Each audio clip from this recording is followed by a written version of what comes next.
और क्या क्या इन्वेस्टिगेशंस किया जाता है, और इसका फाइनल डायग्नोसिस कैसे करते हैं डॉक्टर्स, और इसका ट्रीटमेंट ऑप्शंस क्या क्या हैं, कैसे ट्रीटमेंट किया जा सकता है। ये जो नॉर्मल सर्वाइकल स्पाइन हम बोलते हैं, गर्दन का जो नसें होते हैं उनका जो आगे पीछे जो स्पाइनल कैनाल में ये सर्वाइकल कॉर्ड होता है उसका डायमीटर होता है करीब 17 से 18 mm की, और उसमें 10 mm जो होता है 10 mm डायमीटर का ये सर्वाइकल कॉर्ड का होता है। तो इसके आसपास में दोनों तरफ 3-4 mm का जो है जगह होता है। तो अगर ये जो स्पाइनल कैनाल का डायमीटर 13 mm से कम है तो हम उसको बोलते हैं कंजेनिटल सर्वाइकल स्टेनोसिस। तो बचपन जैसे पैदाइश और जैसे बढ़ते हैं तब भी अगर सर्वाइकल स्पाइनल कैनाल ज्यादा बड़ा नहीं हुआ है तो 13 mm से कम रहता है। और एक पावलोव रेशियो है, ये रेशियो होता है spinal canal divided by diameter of the spinal vertebral body. तो ये जो है ये बाय बी डिवाइड करते हैं तो एक रेशियो आता है। इस रेशियो से हम कैलकुलेट कर सकते हैं कि सर्वाइकल स्पाइन में कितना स्टेनोसिस है। तो अगर ये रेशियो 0.8 से कम होता है तो इसको डेवलपमेंटल सर्वाइकल कैनाल नैरोइंग माना जाता है, और ये 0.4 से कम है तो ये माना जाता है कि स्पाइनल कॉर्ड जो है सर्वाइकल रीजन में बहुत दबा हुआ है, उस पर ज्यादा दबाव है और इससे बहुत नसों को नुकसान हो सकता है। लंबर स्पाइन में जो एनाटॉमी है ये किरकैडी विलिस थियरी से माना जाता है कि ये एक ट्राइपॉड जैसा है जिसमें हम कैमरा फिक्स करके फोटोज लेते हैं। तो ये ट्राइपॉड जो है 3 पैरों पे खड़ा रहता है और तीनों पैरों का एक ही लेवल पे सही तरह से खड़ा रहना बहुत जरूरी है। अगर इसमें से एक भी पैर थोड़ा बेंड हो जाता है या टूट जाता है तो बैलेंसिंग नहीं हो पाता है। तो ये 3 जो है ट्राइपॉड के लिम्ब वो एक होते हैं एंटीरियरली होता है डिस्क स्पेस यहाँ पे, और दोनों फेशियल जॉइंट। तो ये लंबार स्पाइन एक दूसरे के ऊपर ऐसे ही खड़े रहते हैं ट्राइपॉड के जैसे, और पूरे शरीर का बॉडी का वजन जो है नीचे ट्रांसमिट करते हैं।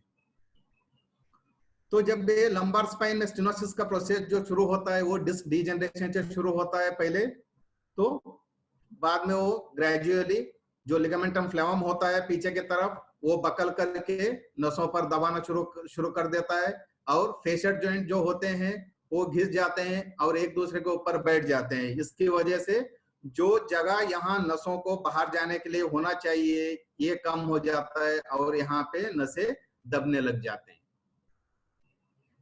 यही एक चीज है जो ट्राइपॉड एक दूसरे के ऊपर खड़े हैं, यहाँ पे लेफ्ट और राइट फेशियल जॉइंट होते हैं और एंटीरियरली आगे ये डिस्क होता है इंटरवर्टिबल डिस्क, जिसके ऊपर ये वजह घिसने की और वजन पड़ने से ये लंबर स्पाइन का स्टेनोसिस शुरू हो जाता है। Coming to the spinal stenosis general में कैसा होता है, क्या होता है ये होता है narrowing of the spinal canal. तो हमने देखा कि सर्वाइकल स्पाइन में 17 to 18 mm होता है, नीचे लंबार में और भी ज्यादा होता है। लेकिन जब ये कैनाल बोनी कैनाल हड्डी का जो कैनाल होता है जिससे नसें पास होते हैं अगर वो कम हो जाता है, नैरोइंग हो जाता है तो उसको हम स्टेनोसिस बोलते हैं। तो इसका मेनली बताया जाता है डीजेनरेटिव कैस्केड। हम जैसे देखे ट्राइपॉड में कैसा होता है लंबार स्पाइन है वैसा ही सर्वाइकल स्पाइन में होता है, जिससे अनाटॉमी अल्टर्ड हो जाता है और पैथोफिजियोलॉजी इसका जो स्पाइनल स्टेनोसिस का शुरू हो जाता है। ये बहुत लोगों में होता है, कुछ लोगों में ये सिम्टोमेटिक होता है। सिम्टोमेटिक मतलब जो नस की दबने की जो तकलीफ है परेशानी है वो देखने को मिलते हैं, बहुत लोगों में ये नहीं मिलते हैं। नस की स्पाइनल कैनाल का नैरोइंग होने के बाद भी बहुत लोग नॉर्मली अपना रूटीन काम कर लेते हैं। तो ये इसलिए होता है बॉडी का ability to compensate the anatomic changes. जो इस एनाटॉमी में जो चेंजेस आए हैं अगर बॉडी सिस्टम और नस जो है उसको एडजस्ट कर रहे हैं, कंपेंसेट कर रहे हैं, तो ये वो लोग एसिम्प्टोमेटिक रहते हैं। जिनमें कंपेंसेशन कम रहता है, कंपेंसेट नहीं कर पाते हैं, उनमें ये जो है कमर दर्द, पैरों में दर्द, झुंझुनाहटी, वीकनेस ये सब शुरू हो जाते हैं।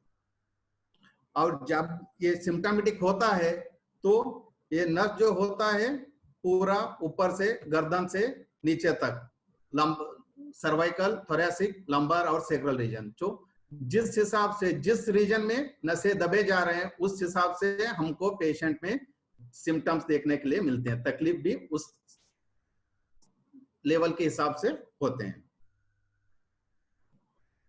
अब देखते हैं ये टैंडम स्पाइनल स्टेनोसिस क्या होता है। अब तो हमने देखा कि स्टेनोसिस क्या है और ये स्पाइन में कैसा होता है हर जगह पे, और ये टैंडम क्या है। बहुत लोग ये देखे होंगे चीज, इसको टैंडम बाइसिकल बोलते हैं। तो इंडिया में ज्यादा दिखने को नहीं मिलता है, लेकिन यूरोपियन कंट्रीज में ये बहुत चलाते हैं जहाँ पे प्लेन रोड है और वाइड रोड्स हैं। ये है टैंडम साइकिल। तो टैंडम का मतलब होता है, अदर मीनिंग्स इसके साइमल्टेनियस, मतलब साथ साथ में, टुगेदर, एक साथ, कंकरेंट, ये भी साथ साथ में हिंदी में मतलब होता है, और एट द सेम टाइम, एक ही टाइम पे, एक ही समय पे होना। तो टैंडम स्पाइनल स्टेनोसिस जो है स्पाइन में एक ही टाइम पे साथ साथ में एक से दो, मिनिमम दो जगह पे नसों पे दबाव आता है, ऊपर और नीचे, तो इसको हम टैंडम स्पाइनल स्टेनोसिस बोलते हैं। तो it mainly refers compromised canal diameter in at least two distinct regions of the spine। तो ये मेनली जैसा हमने बोला गर्दन में जो होता है सर्वाइकल रीजन, और नीचे कमर में लंबर रीजन में ज्यादा होता है ये माना जाता है, क्योंकि यहाँ पे बहुत ज्यादा मूवमेंट्स होते हैं, गर्दन की मूवमेंट्स होते हैं और कमर की मूवमेंट्स होते हैं। जो थोरैसिक रीजन, छाती का रीजन होता है, वहां पे कंपैरेटिवली आगे आगे झुकने का और पीछे झुकने का मूवमेंट्स बहुत कम होते हैं, इसलिए वहां पे कम देखा जाता। इसका जो इंसिडेंस या प्रिविलेंस है लोगों में जितने करीब 7.6 से 60% लोगों तक ये देखा जाता है। और जियोग्राफी के हिसाब से ये डिफरेंट डिफरेंट कॉन्टिनेंट्स में, डिफरेंट डिफरेंट देश में ये ज्यादा कम होता रहता है। और कुछ स्टडीज में ये बताया गया है कि ये पुरुषों से ज्यादा महिलाओं में देखा जाता है। और हमारा स्थव्य स्पाइन हॉस्पिटल का ही एक पेपर पब्लिश्ड है जिसमें हम देख सकते हैं कि उसमें 19 पुरुष थे और 34 महिला थे। तो इसमें भी, हमारे स्टडी में भी, जो महिलाओं के जो स्ट्रेंथ था वो ज्यादा था। ये जो टैंडम स्पाइनल स्टेनोसिस है, इसको दागी एट अल ने करीब 1987 में एक स्टडी में बताया गया कि इसको क्लिनिकली एक ट्रायड मतलब 3 चीजों के हिसाब से इसको डायग्नोसिस किया जा सकता है। जैसे कि इंटरमिटेंट न्यूरोलॉजिकल क्लॉडिकेशन होता है, जब हम चलते हैं तो पैर में क्रैम्प्स आते हैं, दर्द होता है, थकाव आता है, तो बैठने की जरूरत होता है, और चल नहीं पाते हैं, सीधे चल नहीं पाते हैं, हम बैलेंस नहीं कर पाते हैं, गिरने का चांस होता है, हमारा स्टेप सही तरह से रख नहीं पाते हैं, वो गेट डिस्टर्बेंस होता है। और combined upper and lower motor neuron findings, तो हम ये क्लिनिकल फाइंडिंग्स होते हैं जिसमें पेशेंट की नसें गर्दन में दबने की वजह से कुछ अलग फाइंडिंग्स होते हैं, और जब कमर में दबते हैं तो अलग फाइंडिंग्स होते हैं। तो ये दोनों का फाइंडिंग मिक्स्ड अप होके देखने को मिलते हैं। तो ये अगर ये तीनों हैं तो ज्यादातर हम क्लिनिकली डायग्नोस कर सकते हैं कि ये इस पेशेंट में 2 जगह पे नसों पे दबाव हो रहा है। तो जब ऐसे पेशेंट क्लिनिक में आते हैं तो डॉक्टर का ये चैलेंज होता है कि ये जानना है कि इसमें कौन सा ज्यादा तकलीफ वाली चीज है, कौन मरीज को परेशान तकलीफ कर रहा है और कौन सा तकलीफ नहीं कर रहा है। तो जब हम देखेंगे तो ये पूरा स्पाइनल कॉर्ड ऊपर से नीचे तक है और पेशेंट मिक्स सिम्टम्स के साथ आ रहे हैं, तो हमें क्लिनिकल एग्जामिनेशन करके देखना पड़ता है कि ये कहाँ नसें गर्दन में दब रहे हैं, क्या लंबर रीजन नीचे कमर में दब रहे हैं। तो जो क्लिनिकल प्रेजेंटेशन होता है तो हमको ये दोनों जानना जरूरी है कि अगर एक गर्दन में सर्वाइकल स्पॉन्डिलोलिटिक माइलोपैथी, अगर ये स्पाइनल कॉर्ड गर्दन में दब रहा है तो उसका सिम्टम्स क्या होते हैं, अगर वो कमर में ज्यादा दब रहा है तो उसका तकलीफें क्या होते हैं। इसके हिसाब से हम जान सकते हैं कि कौन ज्यादा परेशान कर रहा है मरीज को और कौन कम कर रहा है। तो जो जब नसें सर्वाइकल रीजन में दबते हैं तो यूजुअली हाथों में वीकनेस आता है, झंझनाहट आता है, लिखने में परेशानी होता है, साइन करने में, सिग्नेचर करने में तकलीफ होता है, और हाथों से चीजें अपने आप गिर जाते हैं, शर्ट का बटन नहीं डाल पाते हैं। तो ये सभी चीजें जब गर्दन में नस दबते हैं तो हाथों की नसों की दबने की वजह से होता है। तो उसके साथ में पैर को जाने वाली नसें भी हाथ में गर्दन में होते हैं, तो पैरों में भी हम वीकनेस या यूवेमेंट सिम्टम, स्टिफनेस हम देख सकते हैं। और गर्दन में स्टिफनेस आएगा, अगड़ापन आएगा गर्दन में, दोनों कंधों पे, शोल्डर पे दर्द हो सकता है, और अनस्टेडी गेट, चलने में दिक्कत होता है, सीधे चल नहीं पाते हैं, वो बैलेंस नहीं कर पाते हैं। और इनके साइंस होते हैं, जब हम देखेंगे दोनों हाथ को, हाथ के उंगलियों के ऊपर जो भी मांसपेशी होते हैं वो उनका अट्रोफी होता है, वेस्टिंग होता है, और वहां पे हम डिप्रेशन देख सकते हैं। और रिफ्लेक्सेस एग्जैजरेटेड होते हैं, उसमें हम देख सकते, एक रिफ्लेक्स देखते हैं सुपरफिशियल रिफ्लेक्स, दो बेबिन्स की साइन बोलते हैं, वो प्लांटर रिफ्लेक्स, वो एक्सटेंसर होता है। रिमिटेज साइन होता है जो इलेक्ट्रिक, अगर पेशेंट को हम बोलेंगे कि आपकी गर्दन आगे झुकाइए तो उनको लगता है कि पीठ पे करंट जैसा नीचे तक जा रहा है, गर्दन से नीचे तक, वो होता है। और कभी कभी पेशेंट सुननी महसूस करते हैं, दैट इज सेंसरी लॉस। तो छूना, अगर गर्म ठंडा, ये पता नहीं चलता है हाथों में और पैरों में। जब हम देखते हैं अगर नसें नीचे दब रहे हैं लंबार स्पिनोसिस में, तो इसका मेन कारण होता है ये होता है तकलीफ, परेशानी, क्लिनिकल सिम्टम्स होता है न्यूरोजेनिक क्लॉडिकेशन। ये होता है जब हम चलते हैं तो दोनों पैरों में या एक पैर में पूरा दर्द होना शुरू हो जाता है, क्रांच जैसे।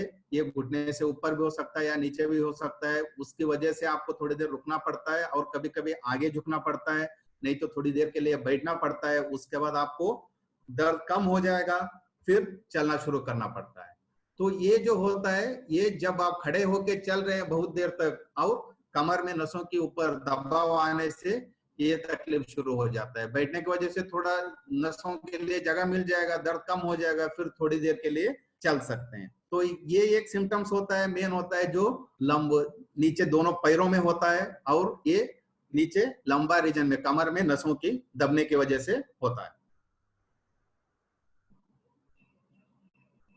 और कुछ लोगों में देखा जाता है कि ये कभी कभी पेशेंट्स में loss of sphincter control, latrine और पेशाब का कंट्रोल नहीं रहता है। कभी कभी इनकॉन्टिनेंस, को पेशाब नहीं कर पाते हैं, करने में ज्यादा जोर लगाना पड़ता है।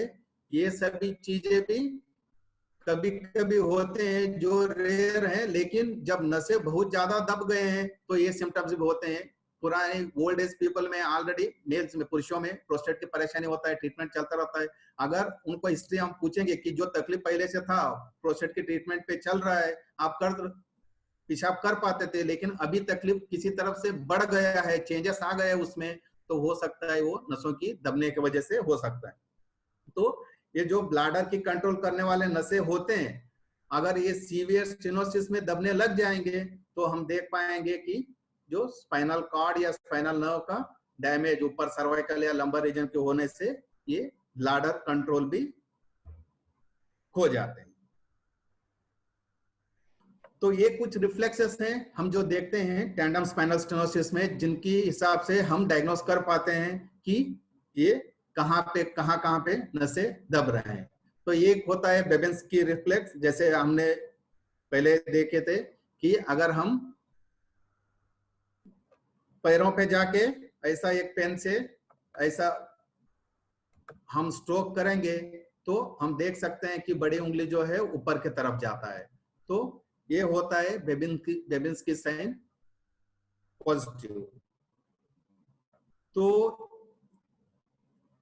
ये एक स्टडी है जिसमें बताया गया है कि ये फिजिकल साइन जो होते हैं ये कितना हमको सच्चाई बताते हैं। तो इस स्टडी में उन्होंने देखा कि बेबिन्स्की साइन जो है, जो सर्वाइकल माइलोपैथी पेशेंट थे उनमें 13% पेशेंट में ये देखा गया था, लेकिन जो कंट्रोल है जिनमें सर्वाइकल माइलोपैथी नहीं है, गर्दन में नसें नहीं दब रहे हैं, किसी में भी ये नहीं देखा गया था। तो ये माना जाता है कि ये बहुत स्पेसिफिक है, 100% स्पेसिफिक। मतलब ये है तो गर्दन में या ऊपर ही नस दब रहे हैं, नीचे लंबार में नहीं दब रहे हैं। तो दूसरा साइन है एंकल या पैटेलर क्लोनस। एक क्लोनस माना जाता है जब हम तो पैर को ऐसे पकड़ के नीचे पंजा को ऊपर की तरफ खींचते हैं तो आगे पीछे मूवमेंट्स होते हैं। ये करीब मिनिमम 5 मूवमेंट्स होना चाहिए, तो हम बोलते हैं ये पैटेलर क्लोनस है। तो इस स्टडी में ये भी देखा गया है कि ये जो पैटेलर क्लोनस है, ये भी सिर्फ जो सर्वाइकल माइलोपैथी पेशेंट्स हैं उन्हीं में देखा गया था, और जो पेशेंट कंट्रोल है उनमें ये नहीं देखा गया था। तो इसका भी स्पेसिफिसिटी 100% था उस स्टडी में। तीसरा एक साइन है जो हॉफमैन साइन बोलते हैं। इसमें हम जो बीच की उंगली का जो लास्ट डिजिट है नाखून पे, हम ऐसे उसको फ्लेक्शन करेंगे तो दोनों पहला और दूसरा उंगली अपने आप मुड़ जाएंगे। तो ये भी इस स्टडी में देखा गया है कि ये 59% सर्वाइकल माइलोपैथी पेशेंट में था, लेकिन कंट्रोल ग्रुप में भी 16% में यह था। लेकिन जब देखा गया तो इसका स्टैटिस्टिकली सिग्निफिकेंट रिजल्ट है, तो इसको भी हम ले सकते हैं with good specificity and sensitivity, जो हमको बताएगा कि गर्दन में नसें दब रहे हैं। और आप देख सकते हैं जो पेशेंट सर्वाइकल माइलोपैथी वाले हैं, नसें दब रहे थे सर्वाइकल माइलोपैथी, लेकिन उनमें कोई माइलोपैथी साइंस नहीं थे 21% लोगों में। तो ये जो कंपेंसेट किए करने वाले लोग हैं उनमें ये सिम्टम्स देखने को नहीं मिलते। और एक टेस्ट हम रूटीनली करते हैं, ये टेस्ट है रोमबर्ग्स टेस्ट बोलते हैं। उसमें हम मरीज को बोलते हैं दोनों पैर साथ में रखो और सीधा खड़े रहो, उसके बाद आंखें बंद कर लो। जैसे ही मरीज आंखें बंद कर लेता है तो वो साइड में या पीछे की तरफ आगे की तरफ गिरने लग जाता है, तो हमको पकड़ना पड़ता है।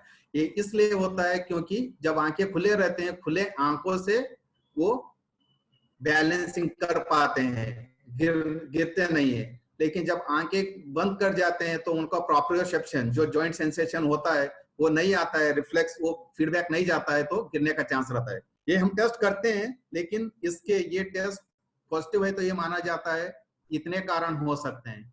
तो इसमें हमारा एक कारण ये हो सकता है टैंडम स्पाइनल स्टेनोसिस में compressive lesions in the dorsal column. तो ये स्पेसिफिक नहीं है, ये अगर नहीं है तो हम ये मान सकते हैं कि शायद गर्दन में दबाव नहीं हो रहा है, लेकिन ये है तो उतना स्पेसिफिक टेस्ट नहीं है। Coming to the aetiology of the tandem spinal stenosis, aetiology होता है कारण क्या होते हैं। एक्चुअली इसका कारण जो है एकदम क्लियर नहीं है, कुछ सस्पिशियस चीज है, जैसे ऑसिफाइड पोस्टीरियर लॉन्गिट्यूडिनल लिगामेंट। हम ये बहुत मरीजों में ये देखते हैं जिनमें जो posterior longitudinal ligament spinal cord के आगे और वर्टेब्रल बॉडी के पीछे रहता है, वो उसमें कैल्सिफिकेशन डिपॉजिट्स हो जाते हैं। तो ये देखा गया है कि अगर गर्दन के रीजन में ज्यादा देखा जाता है, ये अगर वहां पे है तो उन लोगों को नीचे लंबार रीजन में भी स्टेनोसिस के फाइंडिंग्स होते हैं।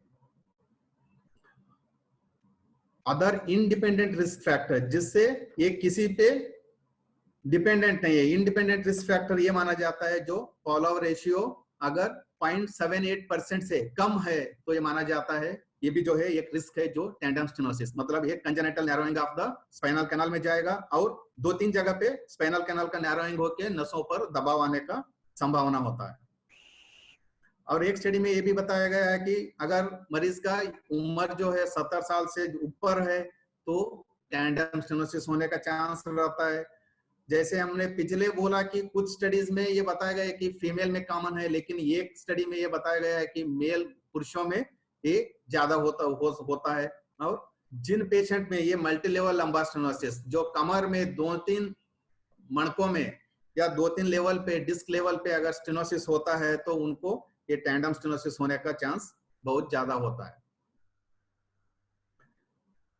कमिंग टू द इन्वेस्टिगेशंस, ये टैंडम स्टेनोसिस के लिए जो इन्वेस्टिगेशन करवाते हैं वो है मैग्नेटिक रेजोनेंस इमेजिंग, क्योंकि यही एक चीज है जिसमें हम पूरा स्पाइन को देख सकते हैं और आसानी से पता कर पाएंगे कि कहां से ये नस दब रहे हैं। यूजुअली हम सिम्टोमेटिक पेशेंट जैसे हमको कंप्लेंट्स बोलते हैं उसके हिसाब से हम एमआरआई स्कैन करवाते हैं। जैसे कोई बोल रहा है कि कमर में दर्द है तो हम उसका सिर्फ ज्यादातर कमर का ही एमआरआई करवा लेते हैं। कोई बोल रहे हैं कि गर्दन में दर्द है तो ज्यादातर गर्दन का ही एमआरआई स्कैन करवा लेते हैं। लेकिन इसकी वजह से बहुत टाइम हम मिस कर सकते हैं कि 2 जगह पे स्टेनोसिस हो सकता है। तो अगर हमको कोई भी सस्पिशन है कि इस मरीज में टैंडम स्टेनोसिस होने का चांसेस है तो पूरा होल स्पाइन स्क्रीनिंग एमआरआई करवाना बहुत जरूरी है, जो ऊपर C1 C2 से पूरा नीचे L5 S1 तक पूरा स्पाइन को दिखाई देता है। जब हम ऐसे फिल्म को देखते हैं तो हमें पता चलता है कि 2 जगह पे 3 जगह पे कितने कितने लेवल पे स्टेनोसिस है और नस पर दबाव आ रहा है। तो इस फिल्म में आप देख सकते हैं यहाँ पे सर्वाइकल 2-3 लेवल पे स्टेनोसिस हो रहा है और उसके साथ में लंबर रीजन में भी कमर में नीचे 2-3 जगह पे स्टेनोसिस हो गया है और नसों पे दबाव आ रहा है। तो ये बहुत जरूरी है। कभी भी हमको लगे कि पेशेंट को मिक्स सिम्टम्स है, बहुत दिनों से परेशानी हो रहा है, तो एक screening whole spine MRI scan करवाना बहुत जरूरी है। तो और एक टर्मिनोलॉजी है जिसको आजकल हम बोलते हैं multi regional spinal stenosis, MRSS। ये होता है concurrently spinal stenosis occurring in all 3 regions like cervical, thoracic and lumbar. तो ये नया टर्मिनल है जिसमें हम देख सकते हैं कि सर्वाइकल में है, डॉर्सल में भी यहाँ पे थोड़ा बहुत दब रहा है और नीचे लंबार में भी यहाँ पे स्टेनोसिस है और नसों पे दबाव आ रहा है। और एक स्टडी में जहां पे हु एट अल उन्होंने पब्लिश किया है कि अब तक ये माना जाता था कि टैंडम स्पाइनल स्टेनोसिस सर्वाइकल और लंबार में ज्यादा मूवमेंट्स होते हैं तो वहां पे ज्यादा होता है, लेकिन उन्होंने देखा है कि cervical and thoracic, सर्वाइको thoracic spinal stenosis, तो इसमें उन्होंने 2 तरह की बोले हैं जिनमें जहां पे सर्वाइकल वर्टिब्रा से लेके डॉर्सल वर्टिब्रा तक कंटिन्यू एडजेसेंट लीजन्स होते हैं जहां पे स्टेनोसिस होता है, या स्किप लीजन्स होते हैं 2-3 लीजन्स बीच में छोड़ के फिर यहाँ पे स्टेनोसिस हो जाता है। तो अभी ये स्पाइनल टैंडम स्टेनोसिस जो है गर्दन में और कमर में हो सकता है, गर्दन में पीठ पे भी हो सकता है और पीठ और कमर में भी हो सकता है। अब हमने देखा टैंडम स्टेनोसिस क्या होता है, कहाँ पे होता है और इसका इन्वेस्टिगेशन कैसे करते हैं। अब ट्रीटमेंट में आके ये है कि जो लोग, बहुत लोगों में अगर हम होल स्पाइन स्क्रीनिंग एमआरआई करवा ले तो वो ये सिम्टोमेटिक रहेंगे। ये सिम्टोमेटिक का मतलब है कि पेशेंट को कोई परेशानी नहीं है, वो डेली रूटीन एक्टिविटी जो भी घर में कर पाते हैं वो कर रहे हैं, भले उनका उम्र ज्यादा हो लेकिन उनको कोई तकलीफ नहीं है वो नसों की, क्योंकि वो उनका नसें और उनका शरीर वो स्टेनोसिस को कंपेंसेट कर पा रहा है। तो इनको कोई भी इंटरवेंशन नहीं करना है, उनको ऑब्जर्व करते रहना है। अगर कोई तकलीफ होगा तब भी उनको कुछ ट्रीटमेंट देना है, नहीं तो कुछ करने का जरूरत नहीं है। जो लोग सिम्टोमेटिक होते हैं उनकी वजह से बहुत तकलीफ होता है, तो ये सर्जन को अभी ये चैलेंज हो जाता है कि अभी इसको कहाँ पे दब रहा है, क्या है, सब कुछ करेक्टली डायग्नोस करना होता है। और डायग्नोसिस बहुत चैलेंजिंग ऑब्स्टेकल होता है, उसके बाद ही हम ट्रीटमेंट के बारे में कुछ सोच पाएंगे। तो ये मान के चलना चाहिए हमें, जो भी पेशेंट सर्वाइकल या लंबार स्टेनोसिस वाले आते हैं सिम्टम के हिसाब से, अगर बहुत सालों से उनको परेशानी है, तकलीफ, तो ये मान के चलना चाहिए कि इनमें टैंडम स्टेनोसिस हो सकता है। तो एक स्क्रीनिंग होल स्पाइन एमआरआई करवा के रूल आउट करना बहुत जरूरी होता है। एक बार हमने डायग्नोसिस कर लिया तो ट्रीटमेंट पार्ट में होता है, अगर सिर्फ हमको लग रहा है क्लिनिकली देख के सिर्फ सर्वाइकल जो गर्दन में नसें दब रहे हैं वो सिर्फ सिम्टोमेटिक हैं, नीचे का जो है पेशेंट को कोई तकलीफ नहीं दे रहा है लंबर कमर का, तो सिर्फ सर्वाइकल का सर्जरी कर सकते हैं। लेकिन ये ध्यान में रखना पड़ता है कि ऑपरेशन के बाद लंबार में, जो कमर में या नीचे पैरों में कोई भी परेशानी, तकलीफ, नया तकलीफ नहीं आएंगे।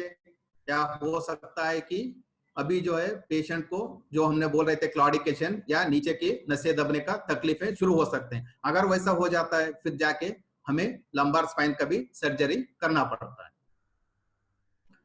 अगर टैंडम एमआरआई में हमको देख रहे हैं कि ऊपर और टैंडम स्टेनोसिस है, लेकिन लग रहा है कि पेशेंट को सिर्फ लंबर स्पाइन जो कमर में है वही परेशानी तकलीफ कर रहा है और ऊपर गर्दन का जो नसें दब रहे हैं उनसे कोई तकलीफ नहीं हो रहा है, तो हम लंबार का सर्जरी सिर्फ पेशेंट को समझा के, पेशेंट के साथ डिस्कशन करके सिर्फ लंबार सर्जरी कर सकते हैं। और उनको बताना पड़ता है कि अगर ऊपर का सर्वाइकल रीजन का परेशानी तकलीफ शुरू होगा तो दोबारा ऑपरेशन करना पड़ेगा। लेकिन ये बहुत ध्यान रखना पड़ता है ऑपरेशन के वक्त पेशेंट को पोजीशन करने में, ताकि हम कमर का ऑपरेशन कर रहे हैं लेकिन गर्दन में भी नसें दब रहे हैं। अगर ऑपरेशन के टाइम पे, ऑपरेशन के दौरान और बेड पे सोते वक्त कभी भी गर्दन ज्यादा हिल गया, अगर गर्दन की नसों पे जो ऑलरेडी दबाव है वो थोड़ा ज्यादा भी बढ़ गया, तो पेशेंट को तुरंत ऑपरेशन के तुरंत बाद भी गर्दन के जो नस दबने की तकलीफें हैं वो शुरू हो सकते हैं। अगर पोजीशन वगैरह सब कुछ सही रह गया और लंबर का ऑपरेशन सही हो गया, पेशेंट को अभी भी सर्वाइकल रीजन का कोई भी तकलीफ नहीं है, तो उनको हम ऑब्जर्व कर सकते हैं। मान के चलिए क्लिनिकल एग्जामिनेशन से हमको पता चल गया कि पेशेंट को पूरे अपर लिम्ब, हाथों का पैरों का पूरा तकलीफ है, दोनों जगह पे नसें दब रहे हैं, दोनों जगह पे नसों की दबने की तकलीफ पेशेंट को महसूस हो रहा है, तो हम दोनों एक ही टाइम पे सिंगल स्टेज पे आप दोनों ऑपरेशन कर सकते हैं। सर्वाइकल और लंबार का दोनों को करना पड़ेगा। उसको हम स्टेज सर्जरी में कर सकते हैं। पहले हमने गर्दन का कर लिया, कुछ दिन के बाद पेशेंट गर्दन का ठीक लगने के बाद फिर नीचे कमर का ऑपरेशन कर सकते हैं। नहीं तो और एक चीज है, नया है, जो है अभी आजकल फॉलो कर रहे हैं बहुत जगह पे, हमारे हॉस्पिटल में भी, वो है सिंगल स्टेज सर्जरी। मतलब एक ही समय में पेशेंट को उल्टा सुला के मोस्ट ऑफ द टाइम ऊपर गर्दन का भी ऑपरेशन, जहां पे नसें दब रहे हैं वहां पर भी नसों को फ्री किया जा सकता है। और उसी टाइम पे इसमें दो ऑपरेटिव टीम्स होते हैं, हर टीम में दो सर्जन होते हैं, तो साइमल्टेनियसली दोनों जगह पे ऑपरेशन चालू हो जाता है। ऊपर का भी ऑपरेशन शुरू हो जाता है, नीचे का भी ऑपरेशन शुरू हो जाता है, और इससे जो है एनेस्थीसिया टाइम और ऑपरेशन टाइम भी कम हो जाता है। जो एक ऑपरेशन हो रहा है ऊपर गर्दन का, उसी समय में उसी के साथ में लंबर का भी ऑपरेशन हो जाता है, क्योंकि दो सर्जिकल टीम साथ साथ में काम करते हैं। तो ये जो है ये ओवरव्यू था टैंडम स्पाइनल स्टेनोसिस का। अब हम देखेंगे लिटरेचर में क्या क्या बताया गया है। तो इस स्टडी में हेश एट अल, तो उन्होंने यही किया था कि सर्वाइकल डिकम्प्रेशन, अगर अपर मोटर न्यूरॉन सिम्टम्स हैं, अगर हाथों की परेशानी है और माइलोपैथी, गेट डिस्टर्बेंस है, पेशेंट को जो है गर्दन की नसों की दबने की वजह से तकलीफ शुरू हो रहा है, तो वो पहले बोले कि हम सर्वाइकल, सिर्फ सर्वाइकल का ही ऑपरेशन करेंगे। वो सर्वाइकल ऑपरेशन में लेमिनेक्टमी हो सकता है विद स्टेबलाइजेशन, हम स्क्रू भी डाल सकते हैं, बिना स्क्रू डाले भी किया जा सकता है। एक होता है लेमिनोप्लास्टी, नहीं तो आगे की तरफ से जाके एंटीरियर सर्वाइकल डिस्केक्टमी एंड फ्यूजन, और एंटीरियर सर्वाइकल कार्पेक्टमी, वर्टेब्रल बॉडी को निकाल के बड़ा केस लगा देते हैं, जैसे आप इस फोटो में देख रहे हैं। तो ये सभी चीजें सिर्फ सर्वाइकल स्पाइन के लिए कर सकते हैं, जबकि लंबार को अगर सिम्टोमेटिक नहीं है तो उसको छोड़ सकते हैं। ये चीज है जो भरत सर और अजय सर हमारा स्तव्य हॉस्पिटल में 53 केसेस का रिट्रोस्पेक्टिव स्टडी देख के इसमें पब्लिश किए हैं 2014 में यूरोपियन स्पाइन जर्नल में। इसमें यही एम्फसाइज किया गया है कि सिंगल स्टेज सर्जरी जो है ये टैंडम स्पाइनल स्टेनोसिस को ट्रीट करने में बहुत इफेक्टिव है। इसमें दो सर्जिकल टीम्स साइमल्टेनियसली काम करते हैं, जिससे हमें फेवरेबल अच्छा रिजल्ट्स भी मिलते हैं, क्योंकि इसमें एनेस्थीसिया का टाइम कम होता है, ऑपरेशन टाइम कम होता है और ब्लड लॉस कम होता है। लेकिन एक चीज ध्यान रखना बहुत जरूरी है, अगर पेशेंट का उम्र जो है 60 साल से ऊपर है तो हम स्टेज सर्जरी, पेशेंट का कंडीशन के हिसाब से हमको स्टेज सर्जरी भी कर सकते हैं। पहले गर्दन का ऑपरेशन करना चाहिए, फिर बाद में लंबार कमर का ऑपरेशन करना चाहिए, ताकि जो कॉम्प्लिकेशंस होते हैं ऑपरेशन के दौरान या ऑपरेशन के बाद उनको कम किया जा सकता है। तो ये फोटोग्राफ है जैसे स्तव्य स्पाइन हॉस्पिटल में सिंगल स्टेज में ये स्टैंडम स्टेनोसिस को ऑपरेट किया जाता है। अगर मान के चले इस पेशेंट में हम देख सकते हैं कि पूरा गर्दन से नीचे कमर तक पूरा का पूरा हमने स्पाइनस प्रोसेस को खोल दिया है, पूरा पोस्टीरियर से लेमिनेक्टमी कर दिए हैं और जो पूरा यहां से ऊपर से नीचे तक हम स्पाइनल कॉर्ड को फ्री देख सकते हैं। तो और ये जो दूसरे फोटो में देख रहे हैं, ये जो ऊपर का पूरा ऊपर से नीचे तक कटे हुए लेमाइना है, ये सभी लेमाइना निकाल के हम अरेंज करके देख रहे हैं कि सब कितने लेमाइना निकाले हैं। तो ये होता है जिसमें ऑपरेशन का टाइम यहां से आधे से ऊपर तक एक सर्जिकल टीम काम करता है और नीचे दूसरा सर्जिकल टीम काम करते रहते हैं, दोनों तरफ दो दो सर्जन, ताकि एक ऑपरेशन के होने के टाइम पे ये भी खुल जाता है, सब कुछ हो जाता है। तो एक ऑपरेशन के टाइम में दोनों पूरा स्पाइन फ्री हो जाता है और ये 2 से 3 ऑपरेशन के बराबर होता है। और thanks to Paresh Mehta sir for providing these photographs. आगे चलते हुए टैंडम स्पाइनल स्टेनोसिस में एस्कांडर एट अल एक स्टडी में उन्होंने कंपेयर किए हैं कि साइमल्टेनियस डीकंप्रेशन ऊपर और नीचे सर्वाइकल स्पाइन लंबर स्पाइन का अगर साथ साथ में करेंगे और एक के बाद एक करेंगे, 1 महीना 2 महीना छोड़ के, तो इसका आउटकम क्या है। तो उन्होंने 21 पेशेंट में दोनों सर्वाइकल और लंबर स्पाइन का साइमल्टेनियस डीकंप्रेशन किए थे और 22 पेशेंट में स्टेज डीकंप्रेशन किए थे। पहले उन्होंने सर्वाइकल ऊपर गर्दन का नसों पे ऑपरेशन किया, उसके बाद लंबर स्पाइन पे किया कुछ दिनों के बाद, और उन्होंने देखा जब उनका रिजल्ट देखा 6 महीने या 1 साल दोनों ऑपरेशन होने के बाद, तो दोनों ग्रुप में इंप्रूवमेंट सेम था। जैसे कि हम देख सकते हैं 2 scoring system, Japanese orthopaedic association का स्कोरिंग सिस्टम और ऑस्ट्रे डिसेबिलिटी इंडेक्स, दोनों में तो सिग्निफिकेंट डिफरेंस नहीं मिला। मतलब दोनों ग्रुपों में जो इंप्रूवमेंट होता है धीरे धीरे 1 साल तक वो बराबर लगता है। लेकिन वो जो बोले अगर मरीज का उम्र 68 साल से ऊपर है या ब्लड लॉस जो ऑपरेशन के दौरान ब्लड लॉस होता है अगर 400 ml से ज्यादा है और जो ऑपरेशन का टाइम है वो करीब 2.5 घंटा 150 मिनट्स 2.5 आवर्स से ज्यादा है, तो इसके जो है सिग्निफिकेंटली इंक्रीज्ड कॉम्प्लिकेशंस होता है। ऑपरेशन के बाद जो पेशेंट में कॉम्प्लिकेशन होते हैं वो इंक्रीज कॉम्प्लिकेशन देखने को मिलता है। तो ये तीनों चीज हमें ध्यान में रखना है। उसके हिसाब से हम पेशेंट के साथ बात करके या तो सिंगल स्टेज ऑपरेशन कर सकते हैं या स्टेज्ड ऑपरेशन कर सकते हैं, 2 सेटअप में। तो अब तक हमने देखा टैंडम स्पाइनल स्टेनोसिस क्या होता है, कैसा होता है, कौन कौन से लोगों में होता है, फीचर्स क्या होते हैं, किस तरह से इसको ऑपरेशन किया जा सकता है। लंबर में भी जो सर्वाइकल में देखे वैसे हम लंबर में भी लेमिनेक्टमी कर सकते हैं, स्क्रू डाल सकते हैं, जैसे पेशेंट की स्टेनोसिस का लेवल डिग्री क्या है और पेशेंट का इंस्टेबिलिटी है कि नहीं है, सिम्टम्स कितने सीवियर हैं, उसके हिसाब से बहुत वैरायटी ऑफ प्रोसीजर्स होते हैं। लेकिन एट फाइनल ये बताया जा सकता है कि जो फर्स्ट स्टेप होता है टैंडम स्टेनोसिस का ट्रीटमेंट में, इसका क्लिनिकल मैनिफेस्टेशन जो तकलीफ होते हैं उसके हिसाब से अपर मोटर न्यूरॉन या लोअर मोटर न्यूरॉन सिम्टम्स के हिसाब से थोड़ा एग्जामिनेशन करके इसको डायग्नोस करना होता है। एक बार डायग्नोस किया तो जो ट्रीटमेंट होता है ये based on combination of surgeon and patient specific variables होते हैं। तो ये ध्यान में रखना पड़ता है, पेशेंट के साथ डिस्कशन करना पड़ता है कि उनको क्या है, सिंगल स्टेज में करवाना है या एक के बाद एक करे, कौन सा पहले करे, कौन सा ज्यादा तकलीफ कर रहा है पेशेंट को।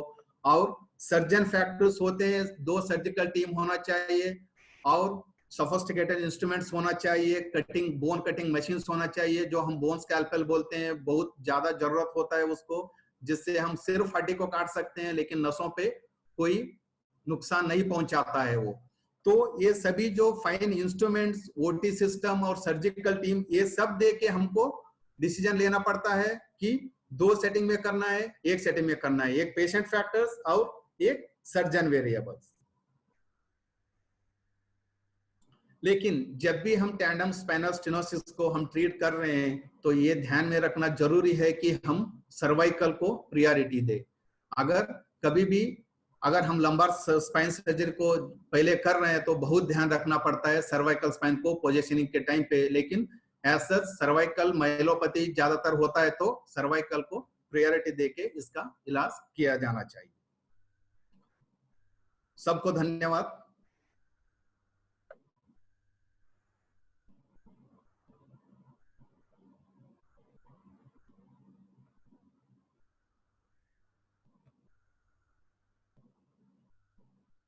Thank you, Devanand. Shivanand, thank you. Thank you, sir. Yeah, thank you. Thank you. It was good, well described. मेरे सवाल है कई। ये किस उम्र में ये तकलीफ होती है भैया? सर ज्यादातर ओल्डर एज ग्रुप में, करीब किसी स्टडी में बोला गया कि 60 साल से ऊपर, 70 साल से ऊपर ज्यादा रिस्क होता है। लेकिन अगर ये हाइपर डिश जैसे बोलते हैं डिफ्यूज स्पाइनल हाइपरऑस्टोसिस अगर होता है कुछ कंडीशंस में, ये कम उम्र में भी हो सकता है। फ्लोरोसिस में ये कम उम्र में भी हो सकता है। अगर स्टेनोसिस के हिसाब से चले, डीजेनरेटिव के हिसाब से, तो ज्यादा उम्र में ये होगा आफ्टर 60 इयर्स। हाँ, और इसके लिए ज्यादातर आप एक ही इन्वेस्टिगेशन सजेस्ट करना है तो कौन सा बताओगे भैया कि कौन सी इन्वेस्टिगेशन करना चाहिए हमें? अगर टैंडम स्टेनोसिस को टैंडम स्पाइनल स्टेनोसिस को डायग्नोसिस करना है, ये की अच्छा इन्वेस्टिगेशन है होल स्पाइन स्क्रीनिंग एमआरआई। हाँ हाँ, और अगर इसके साथ में डायबिटीज पेशेंट को है तो फिर हम उसके हिसाब से nerve conduction studies, electromyography studies, बाकी सब चीज करवाना जरूरी होता है। जब हमारा टैंडम स्टेनोसिस का डायग्नोसिस डाउटफुल होता है और हमको दूसरे डिफरेंशियल डायग्नोसिस रूल आउट करना चाहते हैं तो हम nerve conduction studies, CT scan करवा सकते हैं सीवियरिटी कैल्सिफिकेशन देखने के लिए। Nerve conduction studies, electromyography studies भी करवा सकते हैं। कौन से मरीज में हमें जल्दी की सर्जरी करनी चाहिए? जो मरीज अगर जो सिम्टम पहले से तकलीफ है लेकिन कुछ दिनों से पहले उनमें सिम्टम ज्यादा बढ़ गए हैं और जिनमें पेशाब और संडास की जो परेशानी तकलीफ है नई तरह से शुरू हो गए हैं, और सेंसरी अगर पैरों में अल्सर्स हैं और रिसेंटली जो सिम्टम्स तकलीफ था वो ज्यादा बढ़ गए हैं, तो उनको करीब से करीब जितना जल्द हो सके उतना जल्द ऑपरेशन करना जरूरी होता है। और किसी को और कुछ पूछना है तो पूछिए, मैं अनम्यूट कर सकता हूँ आपको। रेज योर हैंड, आप पूछना है तो पूछिए। Anything if you want to add please. या श्योर। अजय, आपको कुछ ऐड करना है? मैं अनम्यूट कर रहा हूँ आपको। Ajay, you are unmuted. Ajay sir. Ravi, I have unmute you as well. Yes sir. कुछ ऐड करना है रवि को? रवि, टैंडम स्टेनोसिस जो बताया है, ये 2 या 2 से अधिक जगह पे नस का एक साथ दबान होने को ही टैंडम स्टेनोसिस कहते हैं, जैसा शिवानंद भाई ने बताया। और इसमें नसों को बहुत कुछ गंभीर नुकसान पहुंच गया होता है और उसकी वजह से उसमें जो इम्प्रूवमेंट होता है एक सीमित इम्प्रूवमेंट होता है। वो इम्प्रूवमेंट आपको मेडिकल लैंग्वेज में, दूसरे साइंस में अगर उसका कोई कैलकुलेशन करें तो 1 या 2 तबक्का का इम्प्रूवमेंट होता है, उससे ज्यादा उसका इम्प्रूवमेंट ऑपरेशन से नहीं होता है। हमारे ऑपरेशन करने के बावजूद भी उसमें उतना रहता होता है। इसीलिए ये जब डिजीज होते हैं, ये जब भी होता है तो इसका जल्दी से जल्दी ऑपरेशन करना जरूरी होता है, पहली चीज। दूसरा चीज है, काफी टाइम ऐसा होता है कि ये दर्दी साधारण आराम, साधारण दवा, कोई भी दवा, डॉक्टरी दवा એટલે न्यूरोफिजिशियन की दवा, ऑर्थोपेडिक सर्जन्स की दवा, जनरल प्रैक्टिशनर की दवा, या घर पे ही थोड़ा टाइम आराम कर लिया, उतने में भी काफी दर्दियों को ठीक होने लग जाता है। इसका मतलब ये नहीं है कि वो ठीक हो गया, इसका मतलब ये है कि वो थोड़े टाइम के लिए शांत हो रहा है और उसके बाद वो उतने ही पावर के साथ वापस आएगा या उससे ज्यादा पावर के साथ वापस आएगा।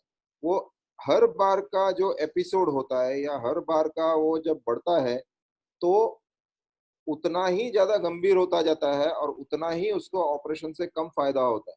इसीलिए इस रोग में एक बार डायग्नोसिस होने के बाद इसमें वेट करना उचित नहीं होता है।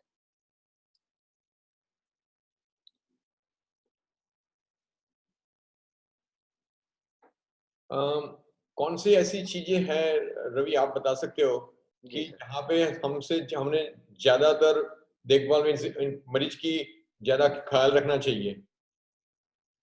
जैसे कि पेशेंट की मूवमेंट ज्यादा होती है, एक्सरे करवाते हैं, तो कौन सी ऐसी चीजें होती है, कौन से पॉइंट्स ऐसे होते हैं कि जो हमें पेशेंट को पहले से बताना चाहिए? जैसे अजय भाई ने बताया कि रिलीफ नहीं होता है, दोबारा होता है, हमें ज्यादा जांच करनी चाहिए, उस तरीके से।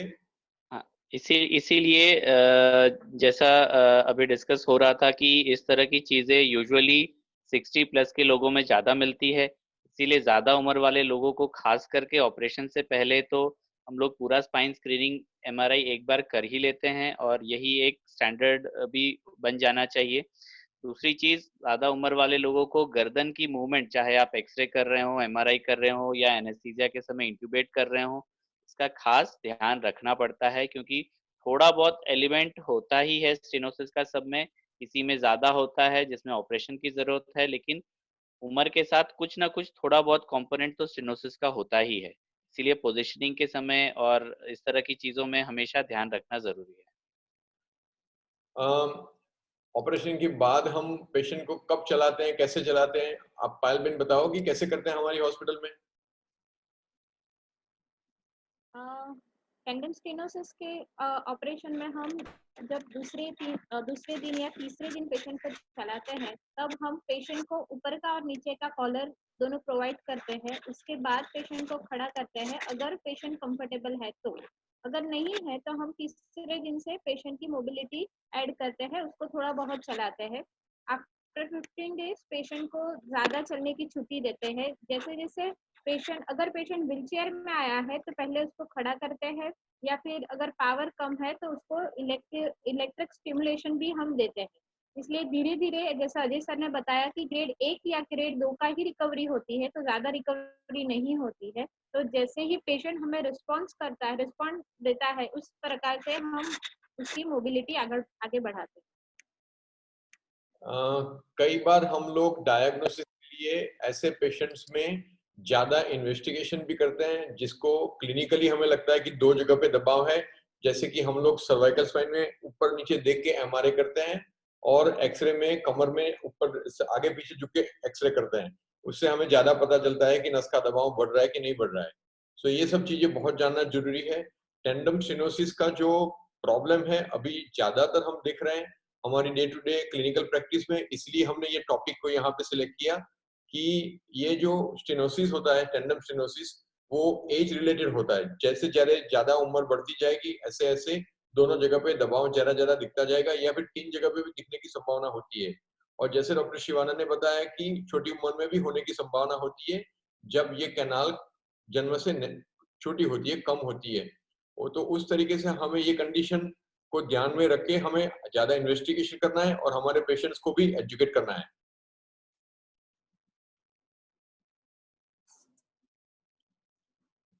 I think thank you everybody. Thank you for active participation, and we'll be back tomorrow at 4 p.m. again. Any other questions? Any other point to raise? Okay, thank you. Thank you everybody.